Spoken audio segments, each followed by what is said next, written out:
Hello, how are you?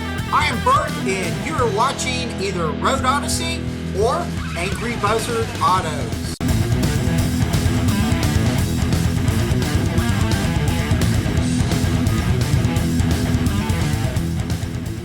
Hey, hello, how are you? Hope you're doing great. Please subscribe down below. Thank you very much. And thank you to all my current subscribers. Y'all are great. So this video, of course, is about the 2020 C8 Corvette fourth quarter sales and also the year-to-date sales, having outstripped and outdone all other manufacturers that produce cars of the C8 Corvette class. When I looked at an article by GM Authority, it claimed that the Corvette has maybe taking 55% or so of the whole market of its class and segment. And I thought, really? That is astronomically huge. So I thought, well, okay, I'll kind of go with it. But as I looked at it more, I started having some questions. So, let's look into this and see what we find out. GM Authority put out this article. Chevy Corvette outsells all rivals combined during fourth quarter 2020. A quote from this article says, "The triple-digit jump in U.S. Chevy Corvette sales during quarter 4 2020 enabled the perennial sports car to remain the best-selling model in its class. In fact, the Corvette outsold all other rivals combined, with room to spare." The article contends that the Corvette accounted for 55% of the segment shares.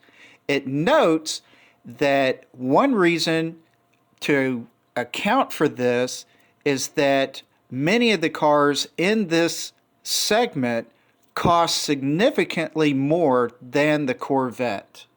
As you can see from this chart, they compare the Corvette to the Porsche 911, Porsche 718, the AMG GT, the SLC class, the SL class, the R8, the GTR, the Ford GT, BMW i8, and the Acura NSX.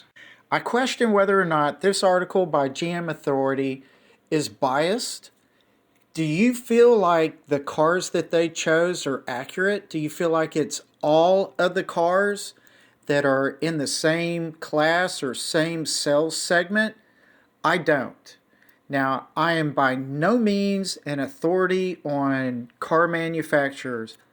I just really don't think that this is an accurate depiction of a sales comparison for the C8 versus its complete segment. The first thing I did for only this video is strike out the R8, i8, and GT. The R8 and i8, I believe, are theoretically supercars. They start at $140,000 or more, and I just don't know if they're really in the same class with the Corvette. Now, the GT, $250,000 to $500,000, just in that term alone, I don't see them as being in the same class.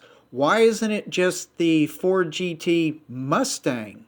I don't know. A car that comes to my mind that I really thought would have been on this list was the Toyota Supra. I've seen comparisons between it and the C8 on Kelley Blue Book, Market Watch, Motor Biscuit, Top Speed, Drive Tribe, etc. I take all these articles as an indicator that the Toyota Supra should be in the same class or sales segment. One more car that I would consider putting on this list, the Jaguar F-Type. I've seen comparisons between it and the C8 on the Car Connection, newcar.com, Motor One, Car and Driver, and so forth. These articles strongly indicate that the F-Type is almost an apples to apples comparison as well. And it seems like it's in the same class and sales segment. So I would also add this to the list to replace one of the ones that I marked off. Here I've added the sales numbers for the Supra and the F-Type. When I looked for sales statistics, I found that the numbers for these cars might affect GM's results well enough to create a bit less sensationalism and more realism. If a more theoretically scientific approach was fully implemented, I would hypothesize that GM's results would change significantly. The production numbers just for the Supra would really begin to throw a wrench into GM's claims. Add to that the F-types. The truth is that the C8 Corvette can't honestly make the claim of 55% as a segment leader. Although GM does make a decent enough argument that the C8 Corvette has blown the competition away and is likely to continue this trend through all of 2021. The C8 Corvette has always been one of the blue-collar people's favorite sports car. It's a wonderful new product that everyone wants, at least for right now.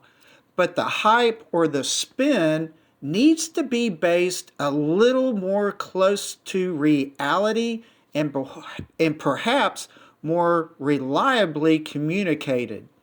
Like I said, GM would look more trustworthy and accurate, or GM authority would look more trustworthy and accurate when using a better set and a less biased selection of competitors to show how well they have outsold the majority of their segment.